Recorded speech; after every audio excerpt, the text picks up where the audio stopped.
गौरवशाली संक्षेप इतिहास छोटे साहिबजादे बाबा जोरावर सिंह जी, बाबा फतेह सिंह जी। वाहिगुरु जी ने दया करके अपने सेवक सरदार जतिंदर सिंह जी ਆਸਟ੍ਰੇਲੀਆ ਤੇ ਉਹਨਾਂ ਦੇ ਪਰਿਵਾਰ ਪਾਸੋਂ ਇਸ ਨੂੰ ਭੇਟਾ ਰਹਿਤ ਵੰਡਣ ਦੀ ਸੇਵਾ ਕਰਵਾਈ। ਚੜ੍ਹਦੇ ਦਸੰਬਰ ਦੇ ਮਹੀਨੇ ਮਾਤਾ ਸੁਰਜੀਤ ਕੌਰ ਜੀ ਆਪਣੇ ਛੋਟੇ ਪੁੱਤਰ ਕੋਲ ਜਲੰਧਰ ਆਪਣੇ ਪੋਤਿਆਂ ਨੂੰ ਮਿਲਣ ਆਈ ਹੈ। ਉਹ ਆਪਣੇ ਪੋਤਿਆਂ ਨੂੰ ਅੰਤਾਂ ਦਾ ਪਿਆਰ ਕਰਦੀ ਹੈ।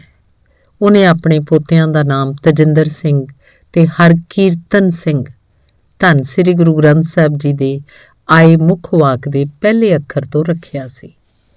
ਰੱਬੀ ਨਾਮ ਰੰਗ 'ਚ ਰੰਗੀ ਰੂਹ ਮਾਤਾ ਸੁਰਜੀਤ ਕੌਰ ਨਿਤਨੇਮ ਤੇ ਗੁਰਬਾਣੀ ਦਾ ਨਿਰੰਤਰ ਸਹਿਜ ਪਾਠ ਕਰਦੀ ਰਹਿੰਦੀ ਹੈ। ਪੋਤੇ ਵੀ ਦਾਦੀ ਨੂੰ ਮਿਲ ਕੇ ਬਹੁਤ ਖੁਸ਼ ਹੋਏ। ਪੋਤੇ ਰਾਤ ਨੂੰ ਦਾਦੀ ਜੀ ਨਾਲ ਹੀ ਸੌਂਦੇ ਹਨ। ਦਾਦੀ ਜੀ ਨੂੰ ਇਸ ਗੱਲ ਦਾ ਬਹੁਤ ਦੁੱਖ ਸੀ ਕਿ ਉਸ ਦੇ ਵੱਡੇ ਪੋਤਰੇ ਦੇ ਸਿਰ ਤੇ ਕੇਸ ਨਹੀਂ ਹਨ। ਉਹ ਅਕਾਲ ਪੁਰਖ ਜੀ ਦੇ ਚਰਨਾਂ 'ਚ 2 ਵਕਤ ਅਰਦਾਸ ਕਰਦੀ ਰਹਿੰਦੀ ਸੀ ਕਿ ਦਾਤਾ ਮੇਰੇ ਘਰ ਸਿੱਖੀ ਦਾ ਬੂਟਾ ਸਦਾ ਹਰਿਆ ਰਹੇ। 19 ਦਸੰਬਰ ਦੀ ਸ਼ਾਮ ਹੋਈ। ਪੋਤਿਆਂ ਨੇ ਦਾਦੀ ਜੀ ਦਾ ਬਿਸਤਰਾ ਫਰਸ਼ ਉੱਤੇ ਲੱਗਿਆ ਵੇਖ ਕੇ ਪੁੱਛਿਆ, ਦਾਦੀ ਜੀ ਕੀ ਗੱਲ, ਤੁਸੀਂ ਅੱਜ ਬਿਸਤਰਾ ਫਰਸ਼ ਤੇ ਵਿਛਾ ਲਿਆ? ਦਾਦੀ ਨੇ ਲੰਬਾ ਸਾਹ ਲੈ ਕੇ ਹੱਥ ਜੋੜ ਕੇ ਕਿਹਾ, ਧੰਨ ਦਸ਼ਮੇਸ਼ ਪਿਤਾ, ਧੰਨ ਦਸ਼ਮੇਸ਼ ਪਿਤਾ, ਤੇ ਪੋਤਿਆਂ ਨੂੰ ਗੋਦੀ 'ਚ ਬਿਠਾ ਕੰਬਲ ਦੀ ਬੁੱਕਲ ਮਾਰ ਮਮਤਾ ਦਾ ਨਿੱਘ ਦਿੰਦਿਆਂ ਕਿਹਾ, ਪੁੱਤਰੋ ਇਹ ਉਸ ਰਾਤ ਦੀ ਸ਼ੁਰੂਆਤ ਹੈ ਜਿਸ ਰਾਤ ਦਸ਼ਮੇਸ਼ ਪਿਤਾ ਜੀ ਨੇ ਆਨੰਦਾਂ ਦੀ ਪੁਰੀ ਅਨੰਦਪੁਰ ਸਾਹਿਬ ਨੂੰ ਛੱਡਿਆ ਸੀ ਤੇ ਸਾਰਾ ਪਰਿਵਾਰ ਕੁਝ ਦਿਨਾਂ 'ਚ ਹੀ ਸ਼ਹੀਦ ਹੋ ਗਿਆ ਸੀ। ਤਜਿੰਦਰ ਸਿੰਘ, ਦਾਦੀ ਜੀ ਦਸ਼ਮੇਸ਼ ਪਿਤਾ ਜੀ ਨੇ ਅਨੰਦਪੁਰ ਸਾਹਿਬ ਕਿਉਂ ਛੱਡਿਆ ਸੀ ਤੇ ਉਹਨਾਂ ਦਾ ਸਾਰਾ ਪਰਿਵਾਰ ਸ਼ਹੀਦ ਕਿਵੇਂ ਹੋ ਗਿਆ? ਦਾਦੀ, ਪੁੱਤਰੋ ਇਹ ਬੜਾ ਲੰਬਾ ਤੇ ਕੁਰਬਾਨੀਆਂ ਭਰਿਆ ਇਤਿਹਾਸ ਹੈ।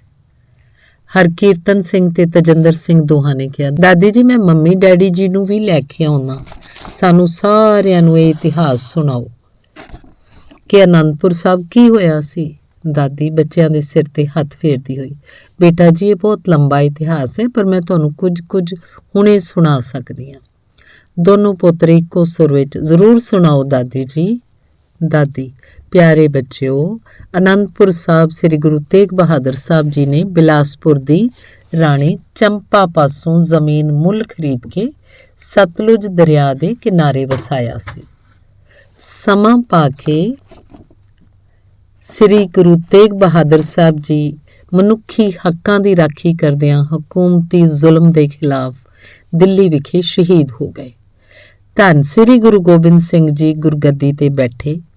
ਸਮੇਂ ਦੇ ਹਾਲਾਤ ਨੂੰ ਵੇਖਦਿਆਂ ਹੋਇਆਂ ਅਨੰਦਪੁਰ ਸਾਹਿਬ ਵਿਖੇ 5 ਕਿਲੇ ਤਿਆਰ ਕਰਵਾਏ। ਪਹਿਲਾ ਕਿਲਾ ਆਨੰਦਗੜ੍ਹ, ਦੂਸਰਾ ਕਿਲਾ ਲੋਹਗੜ੍ਹ, ਤੀਸਰਾ ਕਿਲਾ ਫਤਿਹਗੜ੍ਹ, ਚੌਥਾ ਕਿਲਾ ਹੋਲਗੜ੍ਹ ਤੇ 5ਵਾਂ ਕਿਲਾ ਤਾਰਾਗੜ੍ਹ। ਇਸੇ ਅਨੰਦਪੁਰ ਸਾਹਿਬ ਦੀ ਧਰਤੀ ਉੱਤੇ 1699 ਈਸਵੀ ਦੀ ਵਿਸਾਖੀ ਵਾਲੇ ਦਿਨ ਗੁਰੂ ਸਾਹਿਬ ਜੀ ਦੀ ਮੰਗ ਉੱਤੇ 5 ਸਿੱਖਾਂ ਨੇ ਵਾਰੋ-ਵਾਰੀ ਆਪਣੇ ਸਿਰ ਦਿੱਤੇ ਤੇ ਗੁਰੂ ਸਾਹਿਬ ਜੀ ਨੇ ਉਹਨਾਂ ਨੂੰ ਦਇਆ ਰਾਮ ਤੋਂ ਭਾਈ ਦਇਆ ਸਿੰਘ, ਧਰਮਚੰਦ ਤੋਂ ਭਾਈ ਧਰਮ ਸਿੰਘ, ਹਿੰਮਤ ਰਾਏ ਤੋਂ ਭਾਈ ਹਿੰਮਤ ਸਿੰਘ, ਮੋਹਕਮ ਚੰਦ ਤੋਂ ਭਾਈ ਮੋਹਕਮ ਸਿੰਘ ਤੇ ਸਾਹਿਬ ਰਾਮ ਤੋਂ ਭਾਈ ਸਾਹਿਬ ਸਿੰਘ ਬਣਾ ਕੇ ਖਾਲਸਾ ਪੰਥ ਸਾਜਿਆ। ਹੋਲੀ ਤੋਂ ਹੋਲਾ ਮਹੱਲਾ ਖੇਡਣ ਦੀ ਪਰੰਪਰਾ ਚਲਾਈ। ਦਸ਼ਮੇਸ਼ ਪਿਤਾ ਜੀ ਸਾਰੀ ਮਨੁੱਖਤਾ ਲਈ ਅਮਨ ਸ਼ਾਂਤੀ ਚਾਹੁੰਦੇ ਸਨ। ਦੁਨੀਆ ਦਾ ਹਰ ਇੱਕ ਮਨੁੱਖ ਜਾਤ ਪਾਤ ਰੰਗ ਨਸਲ ਦੇ ਭੇਦ ਭਾਵ ਤੋਂ ਉੱਚਾ ਉੱਠ ਕੇ ਇੱਕ ਅਕਾਲ ਪੁਰਖ ਦੀ ਭਗਤੀ ਕਰੇ, ਸਰਬੱਤ ਦੇ ਭਲੇ ਦੇ ਕਾਰਜ ਕਰੇ ਤੇ ਦੂਜੇ ਪਾਸੇ ਸਮਕਾਲੀ ਮੁਗਲ ਸ਼ਾਸਕ ਔਰੰਗਜ਼ੇਬ ਤੇ ਕੁਝ ਹਿੰਦੂ ਪਹਾੜੀ ਰਾਜੇ ਆਮ ਜਨਤਾ ਉੱਪਰ ਜ਼ੁਲਮ ਕਰਦੇ ਸਨ ਤੇ ਦਸ਼ਮੇਸ਼ ਪਿਤਾ ਜੀ ਜ਼ੁਲਮ ਦੇ ਖਿਲਾਫ ਲੋਕਾਈ ਨੂੰ ਸੰਘਰਸ਼ ਲਈ ਕਹਿੰਦੇ ਸਨ। ਇਸੇ ਲਈ ਪਹਾੜੀ ਰਾਜੇ ਤੇ ਮੁਗਲ ਹਕੂਮਤ ਨੇ ਅਨੇਕ ਵਾਰ ਅਨੰਦਪੁਰ ਸਾਹਿਬ ਉੱਤੇ ਹਮਲੇ ਕੀਤੇ। ਇਹ ਉਹੀ ਪਹਾੜੀ ਰਾਜੇ ਨੇ ਜਿਨ੍ਹਾਂ ਦੇ ਵੱਡੇ ਵਡੇਰਿਆਂ ਨੂੰ 6ਵੇਂ ਪਾਤਸ਼ਾਹ ਜੀ ਨੇ ਗਵਾਲੀਅਰ ਦੇ ਕਿਲੇ ਵਿੱਚੋਂ ਰਿਹਾ ਕਰਵਾਇਆ ਸੀ। ਜ਼ੁਲਮੀ ਲੋਕ ਕਦੀ ਵੀ ਸੱਚ ਨੂੰ ਬਰਦਾਸ਼ਤ ਨਹੀਂ ਕਰਦੇ।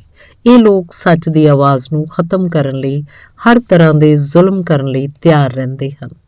ਗੁਰੂ ਘਰ ਦੇ ਪਰਉਪਕਾਰ ਵਿਸਾਰ ਕੇ 22 ਧਾਰ ਦੇ ਰਾਜਿਆਂ ਨੇ ਔਰੰਗਜ਼ੇਬ ਕੋਲ ਜਾ ਕੇ ਫਰਿਆਦ ਕੀਤੀ ਕਿ ਅਨੰਦਪੁਰ ਸਾਹਿਬ ਤੇ ਹਮਲਾ ਕਰੋ ਤੇ ਗੁਰੂ ਨਾਨਕ ਸਾਹਿਬ ਜੀ ਵੱਲੋਂ ਚਲਾਏ ਧਰਮ ਨੂੰ ਖਤਮ ਕਰ ਦਿਓ। ਮਾੜੀ ਨੀਅਤ ਨਾਲ ਮੁਗਲ ਫੌਜ ਤੇ 22 ਧਾਰ ਦੇ ਰਾਜਿਆਂ ਨੇ ਸੂਬਾ ਵਜ਼ੀਰ ਖਾਨ ਦੀ ਅਗਵਾਈ ਵਿੱਚ ਸੰਨ 1704 ਈਸਵੀ ਮਈ ਦੇ ਅੱਧ ਵਿੱਚ ਲੱਖਾਂ ਦੀ ਗਿਣਤੀ ਵਿੱਚ ਫੌਜਾਂ ਨੇ ਅਨੰਦਪੁਰ ਸਾਹਿਬ ਨੂੰ ਘੇਰਾ ਪਾ ਕੇ ਅਨੰਦਪੁਰ ਸਾਹਿਬ ਤੇ ਹਮਲਾ ਕਰ ਦਿੱਤਾ। ਗੁਰੂ ਕੇ ਸਿੰਘਾਂ ਨੇ ਦਸ਼ਮੇਸ਼ ਪਿਤਾ ਦੀ ਅਗਵਾਈ ਵਿੱਚ ਵਿਰੋਧੀਆਂ ਦਾ ਹਰ ਹਮਲਾ ਨਾਕਾਮ ਕਰ ਦਿੱਤਾ। ਸਿੰਘ ਕਿਲੇ ਵਿੱਚ ਕਿਸੇ ਵੱਡੇ ਉਦੇਸ਼ ਲਈ ਲੜ ਰਹੇ ਸਨ ਤੇ ਹਮਲਾਵਰ ਫੌਜਾਂ ਪੱਧਰੇ ਮੈਦਾਨ 'ਚ ਸਨ, ਜਿਸ ਕਾਰਨ ਸਿੰਘਾਂ ਨੇ ਉਹਨਾਂ ਦਾ ਜਾਨੀ ਤੌਰ ਤੇ ਭਾਰੀ ਨੁਕਸਾਨ ਕੀਤਾ। ਸੂਬਾ ਵਜ਼ੀਰ ਖਾਨ ਇਸ ਗੱਲ ਨੂੰ ਸਮਝ ਚੁੱਕਾ ਸੀ ਕਿ ਅਨੰਦਪੁਰ ਸਾਹਿਬ ਤੇ ਹਮਲਾ ਕਰਕੇ ਅਸੀਂ ਕਦੀ ਵੀ ਜਿੱਤ ਨਹੀਂ ਸਕਾਂਗੇ। ਸੂਬਾ ਵਜ਼ੀਰ ਖਾਨ ਦੀਆਂ ਫੌਜਾਂ ਨੇ ਜੰਗ ਦੇ ਮੈਦਾਨ ਵਿੱਚ ਲੜਨ ਦੀ ਥਾਂ ਤੀਰਾਂ ਤੇ ਤੋਪਾਂ ਦੀ ਮਾਰ ਤੋਂ ਪਿੱਛੇ ਹਟ ਕੇ ਅਨੰਦਪੁਰ ਸਾਹਿਬ ਨੂੰ ਘੇਰਾ ਪਾ ਕੇ ਬੈਠ ਗਈਆਂ, ਇਸ ਸੋਚ ਨਾਲ ਕਿ ਅਨੰਦਪੁਰ ਸਾਹਿਬ ਦੇ ਅੰਦਰ ਦਾ ਰਾਸ਼ਨ ਪਾਣੀ ਖਤਮ ਹੋ ਜਾਏਗਾ, ਬਾਹਰੋਂ ਅਸੀਂ ਰਾਸ਼ਨ ਪਾਣੀ ਜਾਣ ਨਹੀਂ ਦੇਵਾਂਗੇ। ਸਿੰਘ ਜਾਂ ਤਾਂ ਭੁੱਖ ਨਾਲ ਮਰਨਗੇ ਤੇ ਜਾਂ ਖੁੱਲ੍ਹੇ ਮੈਦਾਨ 'ਚ ਆ ਕੇ ਲੜਨਗੇ। ਪਾਪੀਆਂ ਨੇ ਅਨੰਦਪੁਰ ਸਾਹਿਬ ਦੇ ਅੰਦਰ ਜਾਂਦੇ ਪਾਣੀ ਦੇ ਨਾਲੇ ਨੂੰ ਬੰਦ ਕਰ ਦਿੱਤਾ, ਜਿੱਥੋਂ ਸਿੰਘ ਪਾਣੀ ਦੀ ਲੋੜ ਨੂੰ ਪੂਰਾ ਕਰਦੇ ਸਨ। ਸਮਾਂ ਬਤੀਤ ਹੁੰਦਾ ਗਿਆ, ਰਾਸ਼ਨ ਖਤਮ ਹੋਣ ਲੱਗਾ। ਦਸ਼ਮੇਸ਼ ਪਿਤਾ ਜੀ ਸਿੰਘਾਂ ਨੂੰ ਹਰ ਸਮੇਂ ਚੜ੍ਹਦੀ ਕਲਾ 'ਚ ਰਹਿਣ ਦਾ ਉਪਦੇਸ਼ ਦਿੰਦੇ। ਪਹਾੜੀ ਤੇ ਮੁਗਲ ਫੌਜਾਂ ਨੇ ਅਨੰਦਪੁਰ ਸਾਹਿਬ ਦੇ ਚਾਰੇ ਪਾਸੇ ਪਿੰਡਾਂ ਦੀਆਂ ਫਸਲਾਂ ਤਬਾਹ ਕਰ ਦਿੱਤੀਆਂ ਸਨ। ਗਰਮੀ ਤੋਂ ਬਰਸਾਤ, ਬਰਸਾਤ ਤੋਂ ਸਰਦੀ ਆਰੰਭ ਹੋ ਚੁੱਕੀ ਸੀ। ਇਹ ਘੇਰਾ ਕਈ ਮਹੀਨੇ ਲੰਬਾ ਹੋ ਗਿਆ। ਕਈ ਮਹੀਨਿਆਂ ਤੋਂ ਮੁਗਲ ਫੌਜਾਂ ਨੂੰ ਤਨਖਾਹ ਨਹੀਂ ਦਿੱਤੀ ਗਈ ਸੀ, ਜਿਸ ਕਰਕੇ ਮੁਗਲ ਤੇ ਪਹਾੜੀ ਫੌਜਾਂ ਵਿੱਚ ਬਗਾਵਤ ਪੈਦਾ ਹੋਣ ਦਾ ਡਰ ਬਣ ਗਿਆ। ਹੁਕੂਮਤ ਵੀ ਇਸ ਲੰਬੀ ਲੜਾਈ ਨੂੰ ਖਤਮ ਕਰਨਾ ਚਾਹੁੰਦੀ ਸੀ। ਮੁਗਲ ਤੇ ਪਹਾੜੀ ਫੌਜਾਂ ਸਿੰਘਾਂ ਦੀ ਬਹਾਦਰੀ ਨੂੰ ਜਾਣਦੀਆਂ ਸਨ। ਉਹ ਸਮਝ ਚੁੱਕੇ ਸਨ ਕਿ ਬਿਨਾਂ ਕਿਸੇ ਚਤੁਰਾਈ ਤੋਂ ਜੰਗ ਨਹੀਂ ਜਿੱਤੀ ਜਾ ਸਕਦੀ। ਇਸ ਲਈ ਪਹਾੜੀ ਰਾਜਿਆਂ ਵੱਲੋਂ ਬ੍ਰਾਹਮਣ ਤੇ ਮੁਗਲ ਫੌਜਾਂ ਵੱਲੋਂ ਕਾਜ਼ੀ ਦਸ਼ਮੇਸ਼ ਪਿਤਾ ਜੀ ਕੋਲ ਹਾਜ਼ਰ ਹੋਏ। ਉਹਨਾਂ ਨੇ ਬੇਨਤੀ ਕੀਤੀ ਕਿ ਪਹਾੜੀ ਰਾਜੇ ਗਊ ਤੇ ਗੀਤਾ ਦੀ ਕਸਮ ਤੇ ਮੁਗਲ ਕੁਰਾਨ ਦੀ ਕਸਮ ਖਾਂਦੇ ਹਨ ਕਿ ਆਪ ਜੀ ਤੇ ਕਿਸੇ ਪ੍ਰਕਾਰ ਦਾ ਹਮਲਾ ਨਹੀਂ ਕਰਾਂਗੇ। ਆਪ ਜੀ ਇੱਕ ਵਾਰ ਅਨੰਦਪੁਰ ਸਾਹਿਬ ਛੱਡ ਕੇ ਚਲੇ ਜਾਓ, ਫਿਰ ਵਾਪਸ ਆ ਜਾਣਾ। ਇਸ ਤਰ੍ਹਾਂ ਪਹਾੜੀ ਫੌਜ ਤੇ ਮੁਗਲਾਂ ਦੀ ਇੱਜ਼ਤ ਰਹਿ ਜਾਏਗੀ। ਇਹ ਕਹਿ ਕੇ ਪੰਡਤ ਤੇ ਕਾਜ਼ੀ ਵਾਪਸ ਚਲੇ ਗਏ। ਪੰਜਾਂ ਪਿਆਰਿਆਂ ਦੇ ਨਾਲ ਵਿਚਾਰ ਕਰਨ ਉਪਰੰਤ ਅਕਾਲ ਪੁਰਖ ਦੇ ਭਾਣੇ ਨੂੰ ਮੰਨਦਿਆਂ ਦਸ਼ਮੇਸ਼ ਪਿਤਾ ਜੀ ਨੇ ਅਨੰਦਪੁਰ ਸਾਹਿਬ ਦਾ ਕਿਲਾ ਛੱਡਣ ਦਾ ਫੈਸਲਾ ਕਰ ਲਿਆ। 19 ਤੇ 20 ਦਸੰਬਰ ਦੀ ਰਾਤ ਨੂੰ ਸਤਿਗੁਰੂ ਜੀ ਆਪਣੇ ਪਰਿਵਾਰ ਸਿੰਘਾਂ ਨਾਲ ਕਿਲਾ ਆਨੰਦਗੜ੍ਹ ਤੋਂ ਕੀਰਤਪੁਰ ਸਾਹਿਬ ਨੂੰ ਚੱਲ ਪਏ। ਇਸ ਜਥੇ ਵਿੱਚ 5 ਪਿਆਰੇ, 4 ਸਾਹਿਬਜ਼ਾਦੇ, ਗੁਰੂ ਕੇ ਮਹਿਲ ਸੁਪਤਨੀਆਂ, ਭਾਈ ਮਨੀ ਸਿੰਘ, ਮਾਤਾ ਗੁਜਰ ਕੌਰ ਜੀ ਤੇ ਹੋਰ ਸਿੰਘ ਸ਼ਾਮਲ ਸਨ। ਜਦੋਂ ਇਹ ਜਥਾ ਕੀਰਤਪੁਰ ਸਾਹਿਬ ਕੋਲ ਪੁੱਜਾ, ਪਹਾੜੀ ਰਾਜੇ ਤੇ ਮੁਗਲ ਹਕੂਮਤ ਨੇ ਆਪਣੇ ਧਰਮ ਗ੍ਰੰਥਾਂ ਦੀਆਂ ਖਾਧੀਆਂ ਕਸਮਾਂ ਤੋੜ ਕੇ ਦਸ਼ਮੇਸ਼ ਪਿਤਾ ਜੀ ਦੇ ਜਥੇ ਤੇ ਹਮਲਾ ਕਰ ਦਿੱਤਾ। ਦਸ਼ਮੇਸ਼ ਪਿਤਾ ਜੀ ਨੇ ਭਾਈ ਉਦੇ ਸਿੰਘ ਦੇ ਜਥੇ ਨੂੰ ਜ਼ਾਲਮ ਨਾਲ ਮੁਕਾਬਲਾ ਕਰਨ ਲਈ ਕਿਹਾ। ਬਾਕੀ ਦਾ ਜਥਾ ਸਰਸਾ ਵੱਲ ਵਧਣ ਲੱਗਾ। ਪਹਾੜਾਂ ਵਿੱਚ ਭਾਰੀ ਮੀਂਹ ਕਾਰਨ ਸਰਸਾ ਨਦੀ 'ਚ ਹੜ੍ਹ ਆਇਆ ਹੋਇਆ ਸੀ। ਸਰਸਾ ਦੇ ਕਿਨਾਰੇ ਭਾਰੀ ਜੰਗ ਹੋਇਆ। ਬਹੁਤ ਸਾਰੇ ਸਿੰਘ ਸ਼ਹੀਦ ਹੋ ਗਏ। ਦਸ਼ਮੇਸ਼ ਜੀ ਨੇ ਸਰਸਾ ਨਦੀ ਨੂੰ ਪਾਰ ਕਰਨ ਦਾ ਹੁਕਮ ਦਿੱਤਾ। ਕੁਝ ਸਿੰਘ ਸਰਸਾ ਦੇ ਤੇਜ਼ ਵਹਾਅ 'ਚ ਰੁੜ ਗਏ। ਬਹੁਤ ਸਾਰਾ ਧਾਰਮਿਕ ਸਾਹਿਤ ਤੇ ਕੁਝ ਮਹੱਤਵਪੂਰਨ ਗ੍ਰੰਥ ਸਰਸਾ 'ਚ ਰੁੜ ਗਏ। ਇੱਥੇ ਗੁਰੂ ਸਾਹਿਬ ਜੀ ਦਾ ਪਰਿਵਾਰ 3 ਹਿੱਸਿਆਂ 'ਚ ਵੰਡਿਆ ਗਿਆ। ਪਹਿਲਾ, ਭਾਈ ਮਨੀ ਸਿੰਘ ਜੀ ਗੁਰੂ ਕੇ ਮਹਿਲ, ਮਤਲਬ ਸੁਪਤਨੀਆਂ ਇੱਕ ਪਾਸੇ, ਦੂਜੇ ਪਾਸੇ ਦਸ਼ਮੇਸ਼ ਪਿਤਾ ਵੱਡੇ ਸਾਹਿਬਜ਼ਾਦੇ ਤੇ ਕੁਝ ਸਿੰਘਾਂ ਨਾਲ ਸਰਸਾ ਨਦੀ ਪਾਰ ਕਰ ਗਏ। ਤੀਜੇ ਪਾਸੇ ਛੋਟੇ ਸਾਹਿਬਜ਼ਾਦੇ ਤੇ ਮਾਤਾ ਗੁਜਰੀ ਜੀ ਸਰਸਾ ਨਦੀ ਪਾਰ ਨਾ ਕਰ ਪਾਏ ਤੇ ਸਰਸਾ ਦੇ ਕਿਨਾਰੇ ਕਿਨਾਰੇ ਤੁਰ ਪਏ ਤੇ ਬਾਕੀ ਜੱਥੇ ਨਾਲੋਂ ਵਿਛੜ ਗਏ। ਕੁਝ ਪੈਂਡਾ ਤੈਅ ਕਰਕੇ ਝਾੜੀਆਂ ਦੀ ਓਟ ਲੈ ਮਾਤਾ ਗੁਜਰੀ ਜੀ ਸਾਹਿਬਜ਼ਾਦਿਆਂ ਨੂੰ ਲੈ ਕੇ ਬੈਠ ਗਏ। ਅੱਤ ਦੀ ਸਰਦੀ, ਹੱਡ ਚੀਰਵੀਂ ਠੰਡੀ ਹਵਾ ਵਗ ਰਹੀ ਸੀ। ਮਾਤਾ ਗੁਜਰੀ ਜੀ ਨੇ ਦੂਰ ਇੱਕ ਝੌਂਪੜੀ 'ਚ ਦੀਵਾ ਜਗਦਾ ਵੇਖਿਆ। ਰਾਤ ਬਤੀਤ ਕਰਨ ਵਾਸਤੇ ਮਾਤਾ ਜੀ ਆਪਣੇ ਪੋਤਿਆਂ ਨੂੰ ਲੈ ਕੇ ਉਸ ਝੌਂਪੜੀ ਵੱਲ ਤੁਰ ਪਏ। ਝੌਂਪੜੀ ਦੇ ਕੋਲ ਜਾ ਕੇ ਆਵਾਜ਼ ਦਿੱਤੀ, ਕੋਈ ਹੈ ਰੱਬ ਦਾ ਪਿਆਰਾ? ਅੰਦਰੋਂ ਕੁੰਮਾ ਮਾਸ਼ਕੀ ਬਾਹਰ ਆਇਆ ਤੇ ਉਹਨੇ ਪੁੱਛਿਆ, ਤੁਸੀਂ ਕੌਣ ਹੋ? ਹਰਕੀਰਤਨ ਸਿੰਘ। ਦਾਦੀ ਮਾਂ ਜੀ, ਇਹ ਮਾਸ਼ਕੀ ਕੌਣ ਹੁੰਦਾ ਹੈ? ਦਾਦੀ, ਬੇਟਾ ਪੁਰਾਣੇ ਸਮਿਆਂ 'ਚ ਮਸ਼ਕ ਵਿੱਚ ਪਾਣੀ ਲਿਆ ਕੇ ਪਿਲਾਉਣ ਵਾਲੇ ਨੂੰ ਮਾਸ਼ਕੀ ਕਹਿੰਦੇ ਸਨ। ਬੱਚੇ, ਠੀਕ ਹੈ ਦਾਦੀ ਜੀ, ਅੱਗੇ ਸੁਣਾਓ। ਮਾਤਾ ਗੁਜਰੀ ਜੀ ਨੇ ਆਪਣੇ ਤੇ ਸਾਹਿਬਜ਼ਾਦਿਆਂ ਬਾਰੇ ਦੱਸਿਆ। ਇਹ ਸੁਣ ਕੇ ਕੁੰਮਾ ਮਾਸ਼ਕੀ ਨੇ ਮਾਤਾ ਜੀ ਦੇ ਚਰਨਾਂ ਨੂੰ ਮੱਥਾ ਟੇਕਿਆ, ਆਪਣੀ ਝੌਂਪੜੀ ਦੇ ਅੰਦਰ ਲੈ ਗਿਆ, ਠੰਡ ਤੋਂ ਬਚਣ ਲਈ ਮੋਟਾ ਕੱਪੜਾ ਦਿੱਤਾ ਤੇ ਆਪ ਨਾਲ ਦੇ ਪਿੰਡ ਮਾਈ ਲక్ష్ਮੀ ਦੇ ਘਰ ਪ੍ਰਸ਼ਾਦਾ ਲੈਣ ਚਲਾ ਗਿਆ। ਕੁੰਮਾ ਮਾਸ਼ਕੀ ਨੇ ਮਾਈ ਨੂੰ ਮਾਤਾ ਗੁਜਰੀ ਜੀ ਤੇ ਸਾਹਿਬਜ਼ਾਦਿਆਂ ਦੀ ਸਾਰੀ ਗੱਲ ਸੁਣਾਈ ਤੇ ਛੇਤੀ ਪ੍ਰਸ਼ਾਦਾ ਤਿਆਰ ਕਰਨ ਲਈ ਕਿਹਾ। ਮਾਈ ਲక్ష్ਮੀ ਨੇ ਪ੍ਰਸ਼ਾਦਾ ਤਿਆਰ ਕਰਕੇ ਤੇ ਮੋਟੇ ਕੱਪੜੇ ਦਿੰਦਿਆਂ ਕਿਹਾ, ਹੁਣ ਤੁਸੀਂ ਪ੍ਰਸ਼ਾਦਾ ਲੈ ਜਾਓ ਤੇ ਕੱਲ ਸਵੇਰੇ ਮੈਂ ਆਪ ਪ੍ਰਸ਼ਾਦਾ ਤਿਆਰ ਕਰਕੇ ਲੈ ਕੇ ਆਵਾਂਗੀ, ਨਾਲ ਸਾਹਿਬਜ਼ਾਦਿਆਂ ਤੇ ਮਾਤਾ ਜੀ ਦੇ ਦਰਸ਼ਨ ਵੀ ਕਰ ਲਵਾਂਗੀ। ਮਾਤਾ ਜੀ ਤੇ ਸਾਹਿਬਜ਼ਾਦਿਆਂ ਨੇ ਸਵੇਰ ਦਾ ਕੁਝ ਵੀ ਨਹੀਂ ਸੀ ਖਾਧਾ। ਕੁੰਮਾ ਮਾਸ਼ਕੀ ਨੇ ਬੜੀ ਸ਼ਰਧਾ ਨਾਲ ਪ੍ਰਸ਼ਾਦਾ ਛਕਾਇਆ ਤੇ ਸੌਣ ਲਈ ਜ਼ਮੀਨ ਉੱਤੇ ਬਿਸਤਰਾ ਵਿਛਾ ਦਿੱਤਾ। ਜੰਗ ਦੇ ਭਿਆਨਕ ਮੰਜ਼ਰ ਵਿੱਚੋਂ ਆਏ ਤੇ ਸਾਰੇ ਦਿਨ ਦੇ ਥੱਕੇ ਸਾਹਿਬਜ਼ਾਦੇ ਮਾਤਾ ਜੀ ਦੇ ਨਾਲ ਸੌਂ ਗਏ। ਅਗਲੀ ਸਵੇਰ ਮਾਈ ਲక్ష్ਮੀ ਪ੍ਰਸ਼ਾਦਾ ਤਿਆਰ ਕਰਕੇ ਲੈ ਆਈ ਤੇ ਉਹਨੇ ਬਹੁਤ ਸ਼ਰਧਾ ਨਾਲ ਪ੍ਰਸ਼ਾਦਾ ਛਕਾਇਆ। ਕੁੰਮਾ ਮਾਸ਼ਕੀ ਬਾਹਰ ਤੁਰ ਫਿਰ ਕੇ ਪਹਿਰਾ ਦੇ ਰਿਹਾ ਸੀ।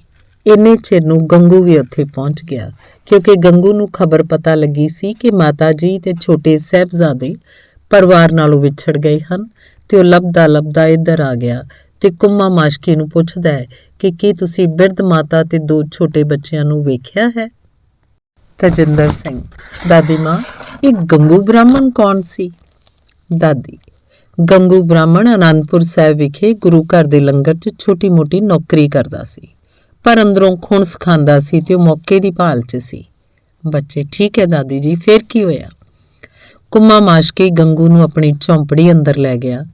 ਗੰਗੂ ਨੇ ਮਾਤਾ ਜੀ ਦੇ ਚਰਨਾਂ ਤੇ ਮੱਥਾ ਟੇਕਿਆ ਤੇ ਕਿਹਾ, ਹੁਣ ਤੁਸੀਂ ਫਿਕਰ ਨਾ ਕਰੋ, ਮੈਂ ਸਾਹਿਬਜ਼ਾਦਿਆਂ ਨੂੰ ਇਹਨਾਂ ਦੇ ਵੱਡੇ ਵੀਰਾਂ ਤੇ ਗੁਰੂ ਪਿਤਾ ਜੀ ਨਾਲ ਮਿਲਾ ਦੇਵਾਂਗਾ। ਮਾਤਾ ਜੀ ਮਾਈ ਲక్ష్ਮੀ ਤੇ ਕੁੰਮਾ ਮਾਸ਼ਕੀ ਦੀ ਸੇਵਾ ਤੋਂ ਬਹੁਤ ਪ੍ਰਸੰਨ ਹੋਏ ਤੇ ਉਹਨਾਂ ਨੂੰ 5 ਸੋਨੇ ਦੀਆਂ ਮੋਹਰਾਂ ਅਸੀਸ ਵਜੋਂ ਦਿੱਤੀਆਂ। ਮਾਈ ਲక్ష్ਮੀ ਤੇ ਕੁੰਮਾ ਮਾਸ਼ਕੀ ਨੇ ਮਾਤਾ ਜੀ ਦੇ ਚਰਨਾਂ ਤੇ ਮੱਥਾ ਟੇਕ ਕੇ ਅਸੀਸ ਪ੍ਰਾਪਤ ਕੀਤੀ। ਗੰਗੂ ਦੇ ਮਨ ਅੰਦਰ ਪਹਿਲਾਂ ਹੀ ਗੁਰੂ ਘਰ ਪ੍ਰਤੀ ਖੂੰਸ ਸੀ।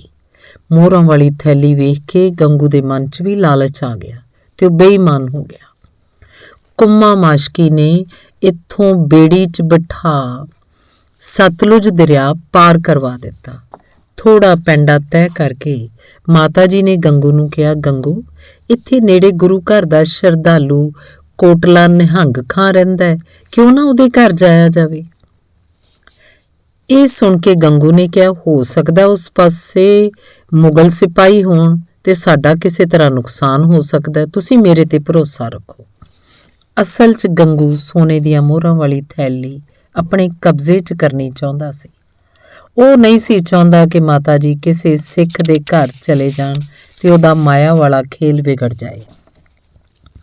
ਮਾਤਾ ਜੀ ਨੇ ਕਿਹਾ, ਗੰਗੂ, ਜਿਵੇਂ ਤੈਨੂੰ ਠੀਕ ਲੱਗਦਾ ਉਸੇ ਤਰ੍ਹਾਂ ਕਰ ਲੈ। ਗੰਗੂ ਜੰਗਲ ਦੇ ਰਸਤੇ ਇਹ ਕਹਿ ਕੇ ਤੁਰ ਪਿਆ ਕਿ ਮੈਂ ਤੁਹਾਨੂੰ ਆਪਣੇ ਪਿੰਡ ਖੇੜੀ ਲੈ ਕੇ ਜਾ ਰਿਹਾ। ਸਫ਼ਰ ਕਰਦਿਆਂ ਰਾਤ ਪੈ ਗਈ। ਗੰਗੂ ਇੱਕ ਤਲਾਬ ਦੇ ਕਿਨਾਰੇ ਲੈ ਗਿਆ ਤੇ ਕਿਹਾ, ਅੱਜ ਰਾਤ ਇੱਥੇ ਕੱਟ ਲੈਂਦੇ ਹਾਂ, ਤੁਸੀਂ ਇੱਥੇ ਬੈਠੋ, ਮੈਂ ਹੁਣੇ ਲਾਗੇ ਦੇ ਪਿੰਡ 'ਚੋਂ ਰੋਟੀ ਲੈ ਕੇ ਆਉਣਾ। ਖੁੱਲ੍ਹੇ ਅਸਮਾਨ ਦੇ ਥੱਲੇ ਪੋਹ ਦੇ ਮਹੀਨੇ ਦੀ ਅੱਤ ਤੱਤੀ ਠੰਡੀ ਰਾਤ ਮਾਤਾ ਜੀ ਸਾਹਿਬਜ਼ਾਦਿਆਂ ਨੂੰ ਗੋਦੀ 'ਚ ਲੈ ਕੇ ਬੈਠ ਗਏ। ਗੰਗੂ ਦਾ ਪਿੰਡ ਨੇੜੇ ਹੀ ਸੀ, ਪਰ ਉਹਦੀ ਲਾਲਚੀ ਸੋਚ ਸੀ, ਇਹ ਮੋਹਰਾਂ ਵਾਲੀ ਥੈਲੀ ਦਾ ਕੰਮ ਮੈਂ ਬਾਹਰੋਂ ਬਾਹਰ ਨਿਪਟਾ ਦੇਵਾਂ। ਮਾਤਾ ਜੀ ਸੁੱਤੇ ਹੋਣਗੇ, ਰਾਤੀ ਮੈਂ ਧਨ ਵਾਲੀ ਥੈਲੀ ਲੈ ਕੇ ਦੌੜ ਜਾਵਾਂਗਾ ਤੇ ਥੋੜੇ ਚਿਰ ਬਾਅਦ ਹੀ ਗੰਗੂ ਰੋਟੀ ਲੈ ਕੇ ਆ ਗਿਆ। ਸਾਰੇ ਰੋਟੀ ਖਾ ਕੇ ਸੌਂ ਗਏ। ਮਾਤਾ ਜੀ ਨੇ ਧਨ ਵਾਲੀ ਥੈਲੀ ਸਿਰ ਦੇ ਥੱਲੇ ਸਿਰਹਾਣੇ ਦੇ ਤੌਰ ਤੇ ਰੱਖ ਲਈ ਤੇ ਲਾਲਚੀ ਗੰਗੂ ਸਾਰੀ ਰਾਤ ਜਾਗਦਾ ਰਿਹਾ, ਇਸ ਲਾਲਚ ਵਿੱਚ ਕਿ ਧਨ ਵਾਲੀ ਥੈਲੀ ਚੋਰੀ ਕਰਕੇ ਮੈਂ ਦੌੜ ਜਾਵਾਂਗਾ। ਪਰ ਉਹਨੂੰ ਮੌਕਾ ਨਾ ਲੱਗਾ। ਦਿਨ ਚੜ੍ਹਦੇ ਨੂੰ ਗੰਗੂ ਮਾਤਾ ਜੀ ਤੇ ਸਾਹਿਬਜ਼ਾਦਿਆਂ ਨੂੰ ਆਪਣੇ ਪਿੰਡ ਖੇੜੀ ਲੈ ਆਇਆ ਤੇ ਘਰ ਦੀ ਪਿਛਲੀ ਕੋਠੜੀ 'ਚ ਟਿਕਾਣਾ ਕਰਵਾਇਆ। ਗੰਗੂ ਆਪਣੀ ਮਾਂ ਨੂੰ ਕਹਿਣ ਲੱਗਾ, ਮਾਂ ਵੇਖ, ਸਾਡੇ ਘਰ ਲੱਛਮੀ ਆਪ ਚੱਲ ਕੇ ਆਈ ਹੈ। ਗੰਗੂ ਦੀ ਮਾਂ ਬੋਲੀ, ਹਾਂ ਪੁੱਤ, ਕੱਲੀ ਲੱਛਮੀ ਨਹੀਂ ਬਲਕਿ 2 ਜਹਾਨਾਂ ਦੀ ਦੌਲਤ ਤੇਰੇ ਘਰ ਆਈ ਹੈ। ਰੱਜ ਕੇ ਸੇਵਾ ਕਰ ਲੈ, ਤੇਰਾ ਲੋਕ ਤੇ ਪਰਲੋਕ ਸੁਹੇਲਾ ਹੋਏਗਾ। ਗੰਗੂ ਕਹਿੰਦਾ, ਮਾਂ ਮੈਂ ਉਸ ਧਨ ਦੀ ਗੱਲ ਨਹੀਂ ਕਰਦਾ, ਮੈਂ ਤਾਂ ਮਾਤਾ ਜੀ ਦੇ ਕੋਲ ਸੋਨੇ ਦੀਆਂ ਮੋਹਰਾਂ ਵਾਲੀ ਥੈਲੀ ਦੀ ਗੱਲ ਕਰਦਾ। ਮਾਂ ਜੇ ਤੂੰ ਸਾਥ ਦੇਵੇਂ ਖਾਣੇ 'ਚ ਜ਼ਹਿਰ ਮਿਲਾ ਕੇ ਇਹਨਾਂ ਨੂੰ ਮਾਰ ਦਈਏ ਤਾਂ ਇਹ ਸਾਰਾ ਧਨ ਸਾਡਾ ਹੋ ਜਾਏਗਾ, ਸਾਡੀਆਂ ਆਉਣ ਵਾਲੀਆਂ ਪੀੜ੍ਹੀਆਂ ਤਰ ਜਾਣਗੀਆਂ। ਮਾਂ ਨੇ ਕਿਹਾ, ਹਾਏ ਪੁੱਤਰ, ਇਹ ਪਾਪ ਨਾ ਕਮਾਈ, ਤੇਰਾ 2 ਜਹਾਨਾਂ 'ਚ ਮੂੰਹ ਕਾਲਾ ਹੋਏਗਾ, ਰਹਿੰਦੀ ਦੁਨੀਆ ਤੱਕ ਲੋਕੀ ਤੈਨੂੰ ਫਟਕਾਰਾਂ ਪਾਉਣਗੇ। ਮਾਤਾ ਜੀ ਨੇ ਪ੍ਰਸ਼ਾਦਾ ਛਕਿਆ, ਰਾਤ ਆਰਾਮ ਕਰਨ ਵਾਸਤੇ ਲੰਮੇ ਪੈ ਗਏ। ਗੰਗੂ ਨੇ ਧਨ ਵਾਲੀ ਥੈਲੀ ਚੋਰੀ ਕਰ ਲਈ ਤੇ ਜਦੋਂ ਕਮਰੇ 'ਚ ਖੜਾਕ ਹੋਇਆ ਤਾਂ ਮਾਤਾ ਜੀ ਨੇ ਗੰਗੂ ਨੂੰ ਧਨ ਚੋਰੀ ਕਰਦਿਆਂ ਵੇਖ ਲਿਆ, ਪਰ ਚੁੱਪ ਰਹੇ। ਦਿਨ ਚੜ੍ਹਿਆ ਤਾਂ ਮਾਤਾ ਜੀ ਨੇ ਗੰਗੂ ਨੂੰ ਕਿਹਾ, ਪੁੱਤਰ ਚੰਗਾ ਕੀਤਾ ਤੂੰ ਧਨ ਵਾਲੀ ਥੈਲੀ ਸਾਂਭ ਕੇ ਰੱਖ ਲਈ। ਇਹ ਸੁਣ ਗੰਗੂ ਗੁੱਸੇ 'ਚ ਆ ਕੇ ਕਹਿਣ ਲੱਗਾ, ਚੰਗਾ ਤੁਸਾਂ ਮੇਰੀ ਸੇਵਾ ਦਾ ਮੁੱਲ ਪਾਇਆ, ਮੈਂ ਔਖੇ ਸਮੇਂ ਤੁਹਾਡਾ ਸਾਥ ਦੇ ਰਿਹਾ ਤੇ ਤੁਸੀਂ ਮੈਨੂੰ ਚੋਰ ਬਣਾਉਂਦੇ ਹੋ। ਇੰਨੇ ਚਿਰ ਨੂੰ ਮੁਨਾਦੀ ਵਾਲੇ ਦੀ ਬਾਹਰੋਂ ਆਵਾਜ਼ ਆਈ, ਸੁਣੋ ਸੁਣੋ ਸੁਣੋ, ਹਕੂਮਤ ਦੇ ਬਾਗੀ ਗੁਰੂ ਗੋਬਿੰਦ ਸਿੰਘ ਦੇ ਪਰਿਵਾਰ ਬਾਰੇ ਜੇ ਕੋਈ ਖਬਰ ਦੇਗਾ ਉਹਨੂੰ ਸਰਕਾਰੇ ਦਰਬਾਰੇ ਇਨਾਮ ਦਿੱਤਾ ਜਾਏਗਾ। ਜੇਕਰ ਕੋਈ ਮਦਦ ਕਰੇਗਾ ਉਹਨੂੰ ਤੇ ਉਹਦੇ ਪਰਿਵਾਰ ਨੂੰ ਸਖਤ ਸਜ਼ਾਵਾਂ ਦਿੱਤੀਆਂ ਜਾਣਗੀਆਂ। ਇਸ ਆਵਾਜ਼ ਨੇ ਗੰਗੂ ਦੇ ਮਨ ਤੇ ਹੋਰ ਅਸਰ ਕੀਤਾ। ਉਹ ਬਿਨਾਂ ਕੁਝ ਕਹੇ ਸੁਣੇ ਗੁੱਸੇ ਨਾਲ ਭਰਿਆ ਘਰੋਂ ਬਾਹਰ ਚਲਾ ਗਿਆ। ਉਹਦੇ ਮਨ 'ਚ ਲਾਲਚ ਸੀ ਕਿ ਧਨ ਵਾਲੀ ਥੈਲੀ ਤੇ ਆਈ ਗਈ ਹੈ, ਹੁਣ ਸਰਕਾਰੀ ਇਨਾਮ ਵੀ ਮਿਲੇਗਾ ਤੇ ਸਰਕਾਰ ਦਾ ਵਫਾਦਾਰ ਵੀ ਕਹਾਵਾਂਗਾ। ਰੌਲਾ ਪੈਣ ਕਰਕੇ ਲੋਕ ਗੰਗੂ ਦੇ ਘਰ ਇਕੱਠੇ ਹੋਣ ਲੱਗੇ। ਲੋਕ ਮਾਤਾ ਜੀ ਤੇ 2 ਲਾਲਾਂ ਦੇ ਦਰਸ਼ਨ ਕਰਕੇ ਨਿਹਾਲ ਹੋ ਰਹੇ ਸਨ। ਗੰਗੂ ਪਾਪੀ ਨੇ ਪਿੰਡ ਦੇ ਚੌਧਰੀ ਨੂੰ ਜਾ ਖਬਰ ਦਿੱਤੀ। ਚੌਧਰੀ ਆਪਣੇ ਬੰਦਿਆਂ ਨਾਲ ਗੰਗੂ ਦੇ ਘਰ ਪੁੱਜਾ ਤੇ ਮਾਤਾ ਜੀ ਤੇ ਛੋਟੇ ਲਾਲਾਂ ਨੂੰ ਵੇਖ ਕੇ ਖੁਸ਼ ਹੋਇਆ। ਆਪਣੇ ਬੰਦਿਆਂ ਨੂੰ ਪਹਿਰੇ ਤੇ ਖੜਾ ਕਰ ਦਿੱਤਾ ਕਿ ਮਾਤਾ ਜੀ ਆਪਣੇ ਪੋਤਿਆਂ ਨੂੰ ਲੈ ਕੇ ਕਿਤੇ ਹੋਰ ਨਾ ਚਲੇ ਜਾਣ। ਚੌਧਰੀ ਨੇ ਗੰਗੂ ਪਾਪੀ ਨੂੰ ਨਾਲ ਲੈ ਕੇ ਮਰੰਡੇ ਦੇ ਥਾਣੇਦਾਰ ਕੋਲ ਜਾ ਖਬਰ ਦਿੱਤੀ ਕਿ ਗੁਰੂ ਗੋਬਿੰਦ ਸਿੰਘ ਜੀ ਦੇ ਮਾਤਾ ਜੀ ਤੇ ਛੋਟੇ ਸਾਹਿਬਜ਼ਾਦੇ ਗੰਗੂ ਦੇ ਘਰ ਹਨ, ਨਾਲ ਚੱਲ ਕੇ ਫੜ ਲਓ, ਸਰਕਾਰ ਪਾਸੋਂ ਆਪ ਤੇ ਸਾਨੂੰ ਇਨਾਮ ਦਿਵਾ ਦਿਓ। ਥਾਣੇਦਾਰ ਜਾਨੀ ਖਾਂ ਤੇ ਮਾਨੀ ਖਾਂ ਆਪ ਦੇ ਨਾਲ ਸਿਪਾਹੀ ਲੈ ਕੇ ਗੰਗੂ ਦੇ ਘਰ ਪੁੱਜੇ ਤੇ ਮਾਤਾ ਜੀ ਤੇ ਸਾਹਿਬਜ਼ਾਦਿਆਂ ਨੂੰ ਜ਼ੰਜੀਰ ਨਾਲ ਹੱਥ ਬੰਨ੍ਹ ਕੇ ਸਖਤ ਪਹਿਰੇ ਹੇਠ ਗੱਡੇ ਤੇ ਬਿਠਾ ਕੇ ਮਰੰਡੇ ਥਾਣੇ ਕੋਠੜੀ 'ਚ ਕੈਦ ਕਰ ਦਿੱਤਾ। ਉੱਥੇ ਉਹਨਾਂ ਨੂੰ ਭੁੱਖੇ ਪਿਆਸੇ ਰੱਖਿਆ ਤੇ ਸਰਹੰਦ ਵਿਖੇ ਸੂਬਾ ਵਜ਼ੀਰ ਖਾਂ ਨੂੰ ਇਹ ਖਬਰ ਦਿੱਤੀ ਕਿ ਹਕੂਮਤ ਦੇ ਬਾਗੀ ਗੁਰੂ ਗੋਬਿੰਦ ਸਿੰਘ ਜੀ ਦੇ ਮਾਤਾ ਜੀ ਤੇ ਛੋਟੇ ਸਾਹਿਬਜ਼ਾਦੇ ਸਾਡੀ ਕੈਦ ਵਿੱਚ ਹਨ। ਇਹ ਖਬਰ ਸੁਣ ਕੇ ਸੂਬਾ ਬਹੁਤ ਖੁਸ਼ ਹੋਇਆ। ਉਹਨੇ ਹੁਕਮ ਦਿੱਤਾ ਕਿ ਛੇਤੀ ਤੋਂ ਛੇਤੀ ਉਹਨਾਂ ਨੂੰ ਸਰਹੰਦ ਵਿਖੇ ਲਿਆਂਦਾ ਜਾਵੇ ਤੇ ਖਾਣ ਪੀਣ ਲਈ ਕੁਝ ਵੀ ਨਾ ਦਿੱਤਾ ਜਾਏ। ਵਜ਼ੀਰ ਖਾਂ ਦੇ ਹੁਕਮ ਅਨੁਸਾਰ ਉਹਨਾਂ ਨੂੰ ਮਰੰਡੇ ਤੋਂ ਗੱਡੇ ਤੇ ਬਿਠਾ ਸਖਤ ਪਹਿਰੇ ਹੇਠ ਸਰਹੰਦ ਲੈ ਕੇ ਚੱਲ ਪਏ। ਦੁਪਹਿਰ ਨੁਗਾਵਾ ਪਿੰਡ ਦੇ ਕੋਲ ਗੱਡਾ ਰੋਕਿਆ ਗਿਆ। ਮਾਤਾ ਜੀ ਤੇ ਸਾਹਿਬਜ਼ਾਦਿਆਂ ਨੂੰ ਵੇਖਣ ਲਈ ਲੋਕਾਂ ਦੀ ਭੀੜ ਇਕੱਠੀ ਹੋਈ। ਨੇੜੇ ਖੂਹ ਵਗ ਰਿਹਾ ਸੀ। ਮਾਤਾ ਜੀ ਨੇ ਪੀਣ ਲਈ ਪਾਣੀ ਮੰਗਿਆ, ਪਰ ਹਕੂਮਤ ਦੇ ਡਰ ਕਾਰਨ ਲੋਕਾਂ ਨੇ ਪਾਣੀ ਨਾ ਦਿੱਤਾ। ਇੱਥੋਂ ਗੱਡਾ ਚੱਲ ਕੇ ਬਸੀ ਪਠਾਣਾ ਦੇ ਕਿਲੇ 'ਚ ਰੋਕਿਆ ਗਿਆ। ਸਿਪਾਹੀ ਰੋਟੀ ਖਾਣ ਲੱਗ ਪਏ, ਪਰ ਮਾਤਾ ਜੀ ਤੇ ਸਾਹਿਬਜ਼ਾਦਿਆਂ ਨੂੰ ਖਾਣ ਲਈ ਕੁਝ ਵੀ ਨਾ ਦਿੱਤਾ। ਬਸੀ ਪਠਾਣਾ ਤੋਂ ਗੱਡਾ ਚੱਲ ਕੇ ਸਰਹੰਦ ਪੁੱਜਾ। ਸੂਬਾ ਵਜ਼ੀਰ ਖਾਂ ਨੂੰ ਖਬਰ ਭੇਜੀ ਗਈ। ਸੂਬੇ ਨੇ ਮਾਤਾ ਜੀ ਤੇ ਸਾਹਿਬਜ਼ਾਦਿਆਂ ਨੂੰ ਠੰਡੇ ਬੁਰਜ 'ਚ ਭੇਜਣ ਦਾ ਹੁਕਮ ਸੁਣਾ ਦਿੱਤਾ ਤੇ ਨਾਲ ਹੀ ਰੋਟੀ ਪਾਣੀ ਦੇਣ ਦੀ ਮਨਾਹੀ ਕਰ ਦਿੱਤੀ। ਤੇ ਠੰਡੇ ਬੁਰਜ ਦੇ ਆਸੇ-ਪਾਸੇ ਸਖਤ ਪਹਿਰਾ ਲਾ ਦਿੱਤਾ। ਕਹਿਰ ਦੀ ਸਰਦੀ ਠੰਡੇ ਬੁਰਜ ਦੇ ਠੰਡੇ ਫਰਸ਼ ਉੱਤੇ ਮਾਤਾ ਜੀ ਆਪਣੇ ਪੋਤਿਆਂ ਨੂੰ ਜ਼ੁਲਮ ਦੇ ਖਿਲਾਫ ਲੜਨ ਦੀ ਸਿੱਖਿਆ ਦਿੰਦੀ ਰਹੀ। ਅਗਲੇ ਦਿਨ 2 ਸਿਪਾਹੀ ਆਏ। ਮਾਤਾ ਜੀ ਨੂੰ ਕਿਹਾ, ਵਜ਼ੀਰ ਖਾਨ ਨੇ ਸਾਹਿਬਜ਼ਾਦਿਆਂ ਨੂੰ ਕਚਹਿਰੀ ਬੁਲਾਇਆ। ਮਾਤਾ ਜੀ ਨੇ ਨਾਲ ਜਾਣ ਦੀ ਗੱਲ ਕਹੀ, ਪਰ ਸਿਪਾਹੀਆਂ ਨੇ ਮਨਾ ਕਰ ਦਿੱਤਾ। ਮਾਤਾ ਜੀ ਨੇ ਸਾਹਿਬਜ਼ਾਦਿਆਂ ਨੂੰ ਆਪਣੇ ਵੱਡੇ ਵਡੇਰਿਆਂ ਦੀਆਂ ਸਿੱਖਿਆ ਦਿੰਦਿਆਂ ਸਿਪਾਹੀਆਂ ਨਾਲ ਤੋਰ ਦਿੱਤਾ। ਰਾਹ 'ਚ ਸਿਪਾਹੀ ਸਾਹਿਬਜ਼ਾਦਿਆਂ ਨੂੰ ਸਮਝਾਉਂਦੇ ਗਏ ਕਿ ਸੂਬਾ ਵਜ਼ੀਰ ਖਾਨ ਉੱਚੇ ਤਖਤ 'ਤੇ ਬੈਠਾ ਹੋਏਗਾ ਤੇ ਆਸੇ-ਪਾਸੇ ਵਜ਼ੀਰ ਤੇ ਕਾਜ਼ੀ ਬੈਠੇ ਹੋਣਗੇ। ਬੜਾ ਨੇਕ ਦਿਲ ਹੈ ਸੂਬਾ ਵਜ਼ੀਰ ਖਾਨ, ਤੁਸੀਂ ਝੁੱਕ ਕੇ ਸਲਾਮ ਕਰਿਓ, ਉਹ ਤੁਹਾਡੇ ਤੇ ਬਹੁਤ ਖੁਸ਼ ਹੋਏਗਾ। ਇਹ ਗੱਲਾਂ ਕਰਦੇ ਸੂਬੇ ਦੀ ਕਚਹਿਰੀ 'ਚ ਪਹੁੰਚ ਗਏ। ਸਿਪਾਹੀਆਂ ਨੇ ਝੁੱਕ ਕੇ ਸਲਾਮ ਕੀਤਾ ਤੇ ਨਾਲ ਹੀ ਸਾਹਿਬਜ਼ਾਦਿਆਂ ਨੂੰ ਸਲਾਮ ਕਰਨ ਲਈ ਕਿਹਾ। ਬਾਬਾ ਜ਼ੋਰਾਵਰ ਸਿੰਘ ਤੇ ਬਾਬਾ ਫਤਿਹ ਸਿੰਘ ਨੇ ਗੱਜ ਕੇ ਫਤਿਹ ਬੁਲਾਈ। ਫਤਿਹ ਦੀ ਆਵਾਜ਼ ਸੁਣ ਪਾਪੀ ਸੁੱਚਾਨੰਦ ਕਹਿਣ ਲੱਗਾ, ਬੱਚਿਓ, ਇਹ ਆਨੰਦਪੁਰ ਸਾਹਿਬ ਨਹੀਂ ਜਿੱਥੇ ਤੁਹਾਡੀ ਫਤਿਹ ਬੁਲਾਈ ਜਾਵੇ, ਇਹ ਸੂਬੇ ਦੀ ਕਚਹਿਰੀ ਹੈ, ਝੁੱਕ ਕੇ ਸਲਾਮ ਕਰੋ। ਬਾਬਾ ਫਤਿਹ ਸਿੰਘ ਨੇ ਕਿਹਾ, ਗੁਰੂ ਪਿਤਾ ਜੀ ਦਾ ਹੁਕਮ ਹੈ ਕਿ ਇਹ ਸੀਸ ਕੇਵਲ ਅਕਾਲ ਪੁਰਖ ਵਾਹਿਗੁਰੂ ਅੱਗੇ ਜਾਂ ਉਹਦੇ ਪਿਆਰਿਆਂ ਅੱਗੇ ਝੁਕੇਗਾ, ਕਿਸੇ ਹੋਰ ਅੱਗੇ ਨਹੀਂ। ਸਲਾਮ ਕਰਨਾ ਤੁਹਾਡਾ ਧਰਮ ਹੈ, ਫਤਿਹ ਬੁਲਾਉਣਾ ਸਾਡਾ ਧਰਮ ਹੈ। ਇਹ ਸੁਣ ਸੁੱਚਾਨੰਦ ਝੂਠ ਬੋਲ ਕੇ ਕਹਿਣ ਲੱਗਾ, ਤੁਹਾਨੂੰ ਪਤਾ ਹੈ ਕਿ ਤੁਹਾਡੇ ਪਿਤਾ ਤੇ ਵੱਡੇ ਭਰਾ ਤੇ ਸਿੰਘਾਂ ਨੂੰ ਚਮਕੌਰ ਦੇ ਮੈਦਾਨ 'ਚ ਸ਼ਹੀਦ ਕਰ ਦਿੱਤਾ ਗਿਆ। ਤੁਹਾਡਾ ਭਲਾ ਇਸ ਗੱਲ ਵਿੱਚ ਹੈ ਕਿ ਤੁਸੀਂ ਇਸਲਾਮ ਕਬੂਲ ਕਰ ਲਓ। ਬਾਬਾ ਜ਼ੋਰਾਵਰ ਸਿੰਘ ਨੇ ਗਰਜ ਕੇ ਕਿਹਾ, ਤੁਹਾਡੇ ਵਰਗੇ ਮੱਕਾਰ, ਕਾਇਰ ਤੇ ਜ਼ਾਲਮ ਬੰਦੇ ਲੋਕ ਪਰਲੋਕ ਦੀ ਪਾਤਸ਼ਾਹੀ ਦੇ ਮਾਲਕ ਗੁਰੂ ਪਿਤਾ ਜੀ ਦਾ ਵਾਲ ਵੀ ਵਿੰਗਾ ਨਹੀਂ ਕਰ ਸਕਦੇ। ਹੁਣ ਵਜ਼ੀਰ ਖਾਂ ਬੜੇ ਪਿਆਰ ਨਾਲ ਕਹਿਣ ਲੱਗਾ, ਪਿਆਰੇ ਬੱਚਿਓ, ਤੁਹਾਡਾ ਬਚਪਨ ਵੇਖ ਕੇ ਮੈਨੂੰ ਤਰਸ ਆਉਂਦਾ ਹੈ। ਤੁਸੀਂ ਦੁਨੀਆ ਦਾ ਹਾਲੇ ਕੁਝ ਵੀ ਵੇਖਿਆ ਨਹੀਂ। ਮੈਂ ਤੁਹਾਨੂੰ ਜਗੀਰਾਂ, ਮਹਿਲ ਮਾੜੀਆਂ ਤੇ ਧਨ ਦੌਲਤ ਨਾਲ ਮਾਲੋ ਮਾਲ ਕਰ ਦਿਆਂਗਾ। ਕਿਸੇ ਚੀਜ਼ ਦੀ ਕਮੀ ਨਹੀਂ ਹੋਏਗੀ। ਤੁਸੀਂ ਇਸਲਾਮ ਕਬੂਲ ਕਰ ਲਓ। ਬਾਬਾ ਫਤਿਹ ਸਿੰਘ ਨੇ ਗਰਜ ਕੇ ਕਿਹਾ, ਜਿਵੇਂ ਤੁਹਾਨੂੰ ਆਪ ਦਾ ਧਰਮ ਪਿਆਰਾ ਹੈ, ਉਸੇ ਤਰ੍ਹਾਂ ਸਾਨੂੰ ਵੀ ਆਪ ਦਾ ਧਰਮ ਪਿਆਰਾ ਹੈ। ਸੱਚ ਧਰਮ ਲਈ ਸੀਸ ਦੇਣਾ ਸਾਡੇ ਵੱਡਿਆਂ ਦੀ ਰੀਤ ਹੈ। ਜਵਾਬ ਸੁਣ ਵਜ਼ੀਰ ਖਾਨ ਨੇ ਕਿਹਾ, ਮਰਨ ਦੀ ਗੱਲ ਕਰਨੀ ਜਿੰਨੀ ਸੌਖੀ ਹੈ, ਸਾਹਮਣੇ ਮੌਤ ਵੇਖ ਵੱਡੇ ਵੱਡੇ ਕੰਬ ਜਾਂਦੇ ਹਨ। ਇਹ ਸੁਣ ਕੇ ਬਾਬਾ ਜ਼ੋਰਾਵਰ ਸਿੰਘ ਜੀ ਨੇ ਕਿਹਾ ਕਿ ਮੌਤ ਦਾ ਡਰ ਜ਼ਾਲਿਮ, ਕਾਇਰ ਤੇ ਡਰਪੋਕਾਂ ਨੂੰ ਹੁੰਦਾ ਹੈ। ਸਾਡਾ ਤਾਂ ਜਨਮ ਹੀ ਮੌਤ 'ਚੋਂ ਹੋਇਆ। ਇਹ ਜਵਾਬ ਸੁਣ ਸਾਰੇ ਦਰਬਾਰੀ ਦੰਗ ਰਹਿ ਗਏ ਤੇ ਆਪਸ 'ਚ ਗੱਲਾਂ ਕਰਦੇ ਨੇ।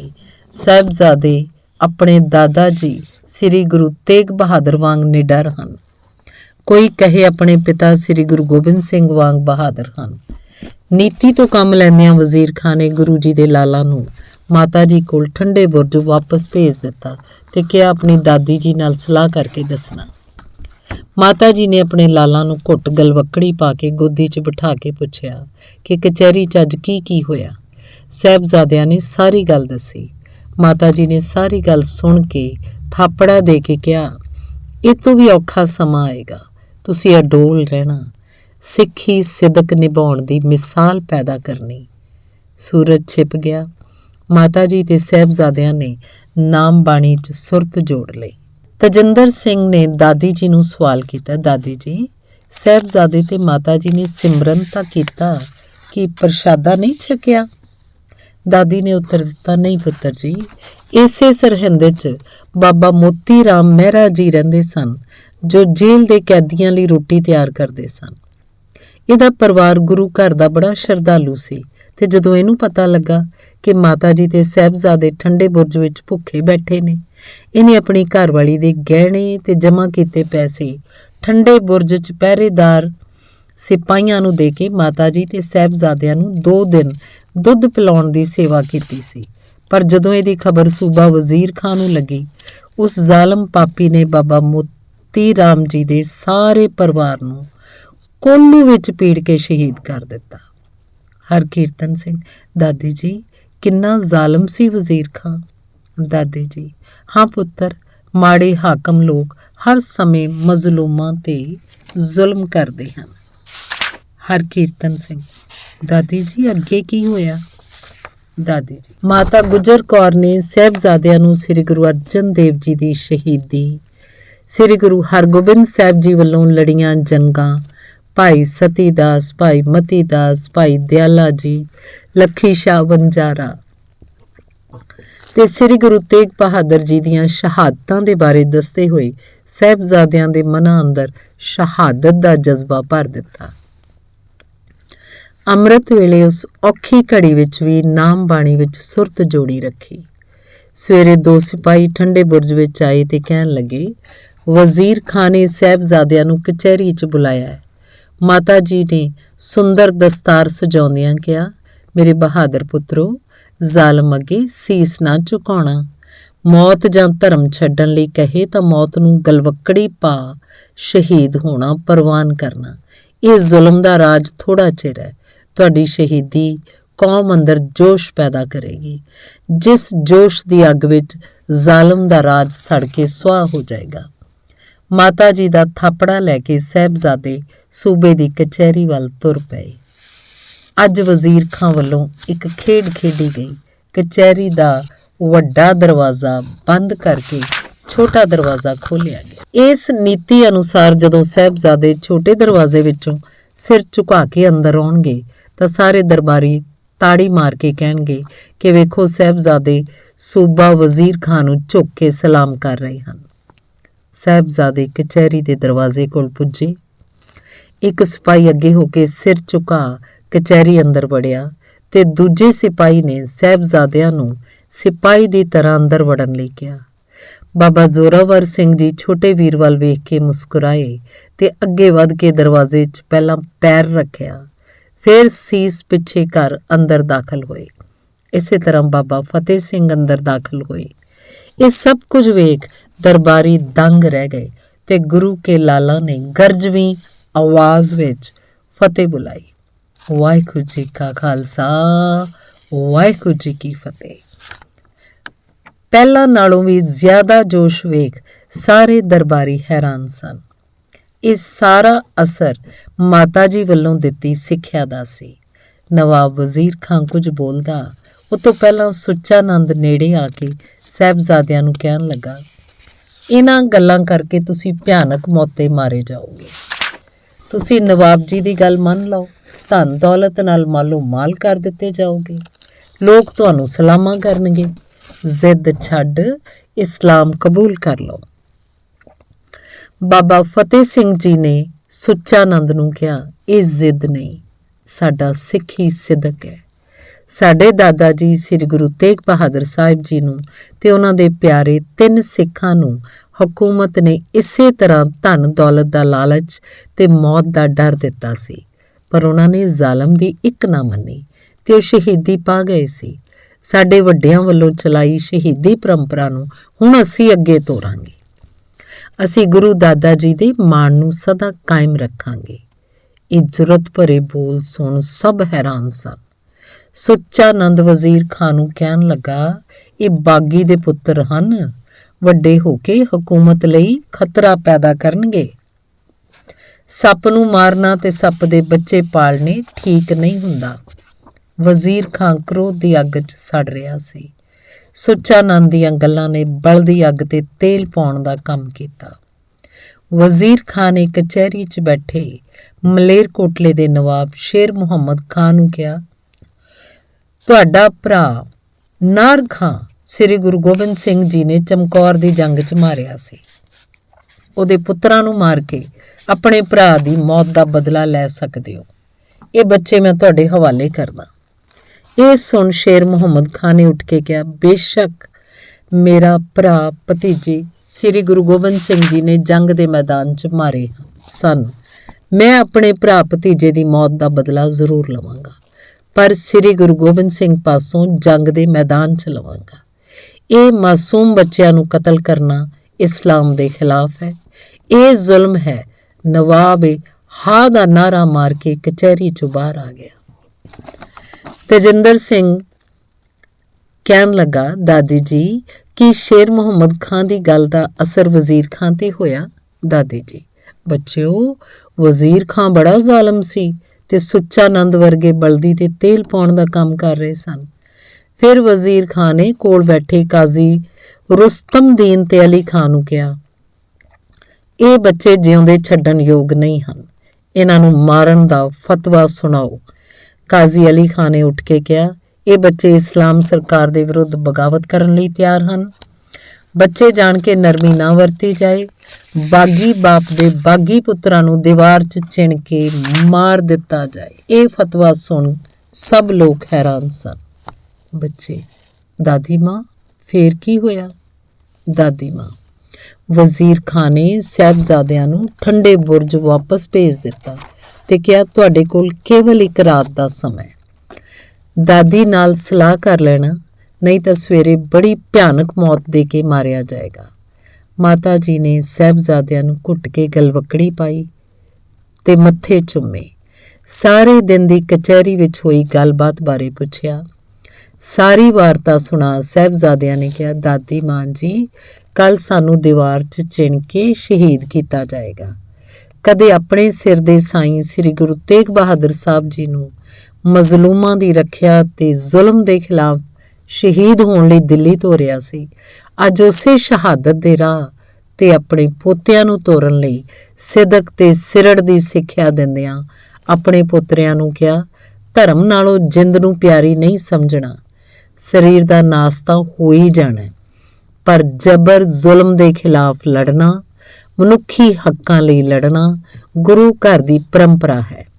ਇਸ ਪਰੰਪਰਾ ਨੂੰ ਗੁਰੂ ਨਾਨਕ ਸਾਹਿਬ ਜੀ ਨੇ ਸ਼ੁਰੂ ਕੀਤਾ, ਗੁਰੂ ਅਰਜਨ ਦੇਵ ਸਾਹਿਬ ਜੀ ਨੇ ਕਰਕੇ ਦਿਖਾਇਆ ਤੇ ਤੁਹਾਡੇ ਦਾਦਾ ਗੁਰੂ ਸ੍ਰੀ ਗੁਰੂ ਤੇਗ ਬਹਾਦਰ ਸਾਹਿਬ ਜੀ ਨੇ ਸਿਖਰਾਂ ਤੇ ਪਹੁੰਚਾਇਆ।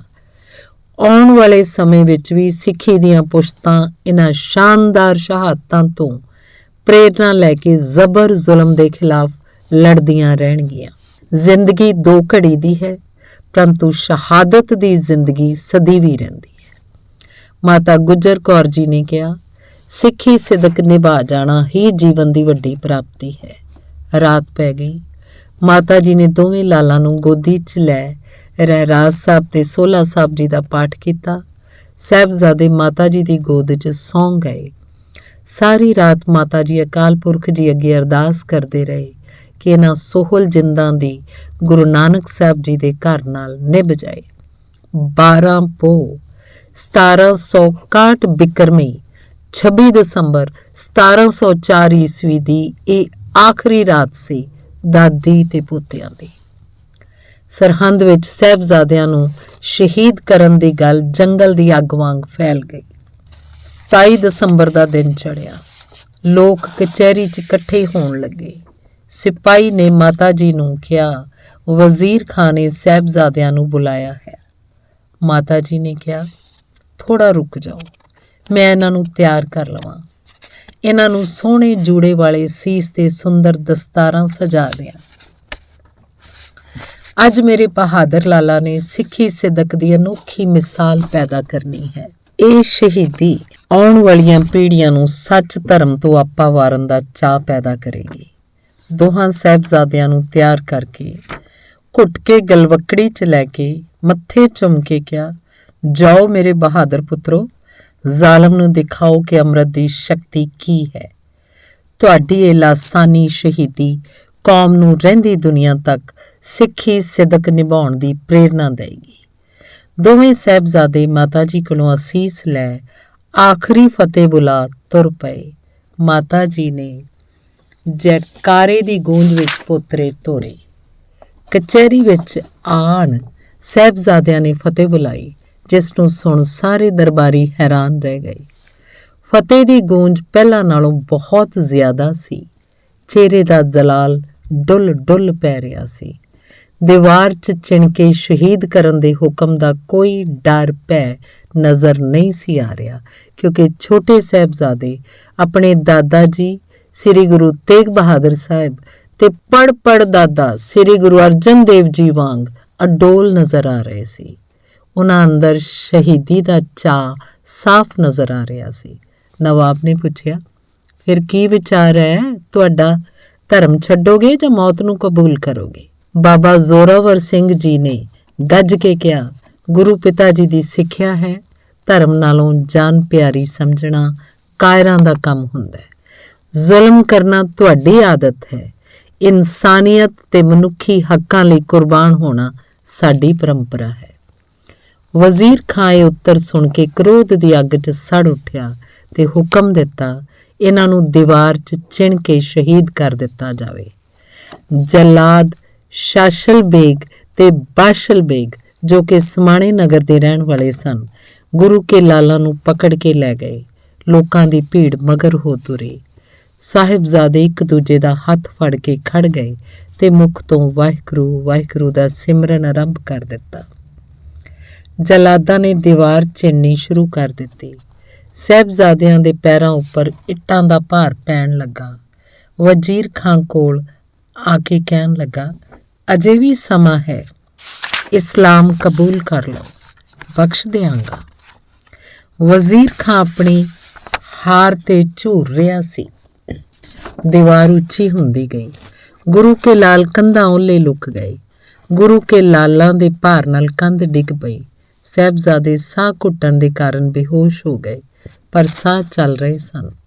ਵਜ਼ੀਰ ਖਾਂ ਨੇ ਹੁਕਮ ਦਿੱਤਾ, ਇਹਨਾਂ ਦੀਆਂ ਸਾਹ ਰਗਾਂ ਕੱਟ ਦਿਓ। ਦੋਹਾਂ ਜਲਾਦਾਂ ਨੇ ਸੋਲ ਤੇ ਮਾਸੂਮ ਜਿੰਦਾਂ ਦੇ ਗਲੇ ਉੱਪਰ ਖੰਜਰ ਚਲਾ ਕੇ ਸਾਹ ਰਗਾਂ ਵੱਢ ਦਿੱਤੀਆਂ। ਇਤਿਹਾਸ ਦੱਸਦਾ ਹੈ ਕਿ ਬਾਬਾ ਜ਼ੋਰਾਵਰ ਸਿੰਘ ਦਾ ਸਰੀਰ ਪਹਿਲਾਂ ਸ਼ਾਂਤ ਹੋ ਗਿਆ, ਪਰ ਬਾਬਾ ਫਤਿਹ ਸਿੰਘ ਦਾ ਸਰੀਰ ਅੱਧੀ ਘੜੀ ਮਤਲਬ 12 ਮਿੰਟ ਹਿਲਦਾ ਰਿਹਾ। ਪਾਪੀਆਂ ਨੇ ਜ਼ੁਲਮ ਸਵੇਰੇ 9:45 ਤੋਂ ਲੈ ਕੇ 11 ਵਜੇ ਤੱਕ ਵਰਤਾਇਆ। ਤਜਿੰਦਰ ਸਿੰਘ, ਦਾਦੀ ਜੀ, ਮਾਤਾ ਗੁਜਰ ਕੌਰ ਜੀ ਕਿਵੇਂ ਸ਼ਹੀਦ ਹੋਏ? ਦਾਦੀ ਮਾਂ, ਜ਼ਾਲਮਾਂ ਨੇ ਮਾਤਾ ਜੀ ਨੂੰ ਠੰਡੇ ਬੁਰਜ ਤੋਂ ਹੇਠਾਂ ਸੁੱਟ ਕੇ ਸ਼ਹੀਦ ਕਰ ਦਿੱਤਾ। ਜ਼ਾਲਮ ਵਜ਼ੀਰ ਖਾਂ ਨੇ ਜਲਾਦਾਂ ਨੂੰ ਹੁਕਮ ਦਿੱਤਾ ਕਿ ਇਹਨਾਂ ਦੇ ਸਰੀਰਾਂ ਨੂੰ ਠੰਡੇ ਬੁਰਜ ਨਾਲ ਲੱਗਦੀ ਹੰਸਲਾ ਨਦੀ ਕੋਲ ਸੁੱਟ ਦਿਓ, ਤਾਂ ਕਿ ਇਹਨਾਂ ਦੇ ਸਰੀਰਾਂ ਨੂੰ ਕਾਂ ਕੁੱਤੇ ਇੱਲਾਂ ਖਾ ਜਾਣ। ਭਾਵ ਸਰੀਰਾਂ ਦੀ ਬੇਅਦਬੀ ਹੁੰਦੀ ਰਹੀ। ਤੇ ਜਦੋਂ ਇਸ ਘਟਨਾ ਦਾ ਪਤਾ ਗੁਰੂ ਘਰ ਦੇ ਸ਼ਰਧਾਲੂ ਦੀਵਾਨ ਟੋਡਰਮਲ ਜੀ ਨੂੰ ਲੱਗਾ, ਜੋ ਕਿ ਆਪਣੇ ਕਿਸੇ ਕੰਮ ਬਾਹਰੋਂ ਵਾਪਸ ਸਰਹੰਦ ਪਰਤੇ ਸਨ, ਤਾਂ ਉਹਨਾਂ ਦਾ ਮਨ ਵੈਰਾਗ ਨਾਲ ਭਰ ਆਇਆ।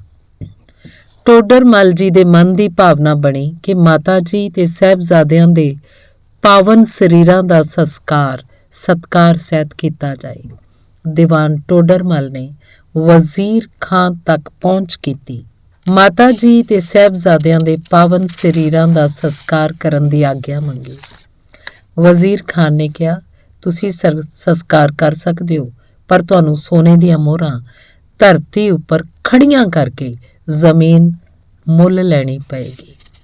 ਸੂਬਾ ਵਜ਼ੀਰ ਖਾਂ ਦੇ ਮਹਿਲਾਂ ਦੇ ਲਾਗੇ ਜ਼ਿਮੀਂਦਾਰ ਚੌਧਰੀ ਅੱਤੇ ਦੀ ਜ਼ਮੀਨ ਸੀ। ਦੀਵਾਨ ਟੋਡਰਮਲ ਜੀ ਨੇ ਚੌਧਰੀ ਨਾਲ ਗੱਲ ਕਰਕੇ ਜ਼ਮੀਨ ਤੇ ਮੋਹਰਾਂ ਖੜੀਆਂ ਕਰਕੇ ਹੁਣ ਤੱਕ ਦੁਨੀਆ ਦੀ ਸਭ ਤੋਂ ਮਹਿੰਗੀ ਜ਼ਮੀਨ ਖਰੀਦੀ। ਟੋਡਰਮਲ ਜੀ ਤੇ ਸੰਗਤਾਂ ਨੇ ਮਾਤਾ ਜੀ ਤੇ ਗੁਰੂ ਕੇ ਲਾਲਾਂ ਦੇ ਪਾਵਨ ਸਰੀਰਾਂ ਦਾ ਇਸ਼ਨਾਨ ਕਰਾ ਕੇ ਸੁੰਦਰ ਬਸਤਰ ਪਹਿਨਾ ਕੇ ਸਤਕਾਰ ਸਹਿਤ ਸੰਸਕਾਰ ਕੀਤਾ। ਜਿਸ ਥਾਂ ਅੱਜ ਗੁਰਦੁਆਰਾ ਜੋਤੀ ਸਰੂਪ ਸਾਹਿਬ ਸ਼ਸ਼ੋਭਤ ਹੈ। ਹਰਕੀਰਤਨ ਸਿੰਘ, ਦਾਦੀ ਮਾਂ, ਦੀਵਾਨ ਟੋਡਰਮਲ ਜੀ ਕੌਣ ਸਨ? ਦਾਦੀ ਜੀ, ਪੁੱਤਰ, ਦੀਵਾਨ ਟੋਡਰਮਲ ਜੀ ਜੈਨ ਧਰਮ ਨਾਲ ਸੰਬੰਧ ਰੱਖਣ ਵਾਲੇ ਸੋਨੇ ਦੇ ਵਪਾਰੀ ਸਨ ਤੇ ਗੁਰੂ ਘਰ ਦੇ ਸੱਚੇ ਸ਼ਰਧਾਲੂ ਸਨ। ਬੱਚੇ, ਅੱਛਾ ਦਾਦੀ ਜੀ, ਅੱਗੇ ਸੁਣਾਓ। ਇਸ ਸੇਵਾ ਵਿੱਚ ਦੀਵਾਨ ਟੋਡਰਮਲ ਦੇ ਪਰਿਵਾਰ ਬਾਬਾ ਮੋਤੀ ਰਾਮ ਮਹਿਰਾ ਜੀ, ਭਾਈ ਜੋਧ ਸਿੰਘ ਤੇ ਉੱਥੋਂ ਦੀਆਂ ਸੰਗਤਾਂ ਨੇ ਪੂਰਾ ਸਾਥ ਦਿੱਤਾ। ਪਿਆਰੇ ਪੁੱਤਰੋ, ਉਹਨਾਂ ਮਹਾਨ ਸ਼ਹੀਦਾਂ ਦੀ ਯਾਦ ਵਿੱਚ ਇਹਨਾਂ ਸਾਰੇ ਦਿਨਾਂ 'ਚ ਮੈਂ ਫਰਸ਼ ਤੇ ਬਿਸਤਰਾ ਕਰਨਾ ਹੈ। ਮਾਤਾ ਸੁਰਜੀਤ ਕੌਰ ਦਾ ਸਾਰਾ ਪਰਿਵਾਰ, ਨੂੰਹ ਪੁੱਤ ਤੇ ਪੋਤਰੇ ਸਾਰਾ ਸਾਕਾ ਸੁਣ ਰਹੇ ਸਨ ਤੇ ਨਾਲ ਵੈਰਾਗ ਦੇ ਹੰਝੂ ਉਹਨਾਂ ਦੀਆਂ ਅੱਖਾਂ 'ਚੋਂ ਵਹਿ ਰਹੇ ਸਨ। ਪੋਤਿਆਂ ਨੇ ਕਿਹਾ, ਦਾਦੀ ਮਾਂ, ਅਸੀਂ ਉਹਨਾਂ ਪਾਵਨ ਅਸਥਾਨਾਂ ਦੇ ਦਰਸ਼ਨ ਕਰਨਾ ਚਾਹੁੰਦੇ ਹਾਂ ਜਿੱਥੇ ਸਾਹਿਬਜ਼ਾਦਿਆਂ ਦਾ ਖੂਨ ਡੁੱਲਿਆ ਹੈ। ਅਸੀਂ ਅੱਜ ਤੋਂ ਬਾਅਦ ਕਦੀ ਵੀ ਕੇਸ ਨਹੀਂ ਕਟਾਵਾਂਗੇ। ਕੇਸ ਰੱਖ ਸੁੰਦਰ ਦਸਤਾਰਾਂ ਸਜਾਵਾਂਗੇ ਤੇ ਤਖਤ ਸ੍ਰੀ ਕੇਸਗੜ੍ਹ ਸਾਹਿਬ ਅੰਮ੍ਰਿਤ ਛਕ ਕੇ ਤਿਆਰ ਹੋ ਕੇ ਸਿੰਘ ਸਜਾਂਗੇ। ਫਿਰ ਸੁਰਜੀਤ ਕੌਰ ਦੇ ਛੋਟੇ ਪੁੱਤਰ ਤੇ ਨੂੰਹ ਨੇ ਵੀ ਵਾਹਿਗੁਰੂ ਜੀ ਕੋਲੋਂ ਆਪਣੇ ਬੱਚੇ ਦੇ ਕੇਸ ਕਤਲ ਕਰਨ ਦੀ ਮਾਫੀ ਮੰਗੀ ਤੇ ਅਗਾਂਹ ਤੋਂ ਕਦੀ ਵੀ ਆਪਣੇ ਤੇ ਬੱਚਿਆਂ ਦੇ ਕੇਸ ਕਤਲ ਨਾ ਕਰਵਾਉਣ ਦਾ ਪ੍ਰਣ ਕੀਤਾ ਤੇ ਕਿਹਾ ਕਿ ਅਸੀਂ ਸਾਰੇ ਸਿੱਖੀ ਸਿਦਕ ਕਦੀ ਵੀ ਨਹੀਂ ਛੱਡਾਂਗੇ। ਮਾਤਾ ਸੁਰਜੀਤ ਕੌਰ ਦੀ ਨੂੰਹ ਕਹਿਣ ਲੱਗੀ ਕਿ ਮਾਤਾ ਜੀ, ਸਾਨੂੰ ਵੱਡੇ ਸਾਹਿਬਜ਼ਾਦੇ ਬਾਬਾ ਅਜੀਤ ਸਿੰਘ ਜੀ, ਬਾਬਾ ਜੁਝਾਰ ਸਿੰਘ ਜੀ ਤੇ ਹੋਰ ਸਿੰਘ ਕਿਵੇਂ ਸ਼ਹੀਦ ਹੋਏ ਤੇ ਜ਼ਾਲਮ ਸੂਬਾ ਵਜ਼ੀਰ ਖਾਂ ਤੇ ਸੁੱਚਾ ਨੰਦ ਨੂੰ ਕਿਸ ਨੇ ਤੇ ਕਿਵੇਂ ਸਜ਼ਾ ਦਿੱਤੀ, ਇਹ ਸਾਰਾ ਇਤਿਹਾਸ ਵੀ ਸੁਣਾਓਗੇ? ਮਾਤਾ ਸੁਰਜੀਤ ਕੌਰ: ਹਾਂ ਪੁੱਤਰ, ਜ਼ਰੂਰ। ਹੁਣ ਰਾਤ ਬਹੁਤ ਹੋ ਚੁੱਕੀ ਹੈ, ਅੰਮ੍ਰਿਤ ਵੇਲੇ ਦੀ ਸੰਭਾਲ ਵੀ ਕਰਨੀ ਹੈ। ਮੈਂ ਤੁਹਾਨੂੰ ਸਾਰਾ ਇਤਿਹਾਸ ਵਾਰੀ-ਵਾਰੀ ਸੁਣਾਵਾਂਗੀ। ਧੰਨਵਾਦ। ਵਾਹਿਗੁਰੂ ਜੀ ਕਾ ਖਾਲਸਾ, ਵਾਹਿਗੁਰੂ ਜੀ ਕੀ ਫਤਿਹ।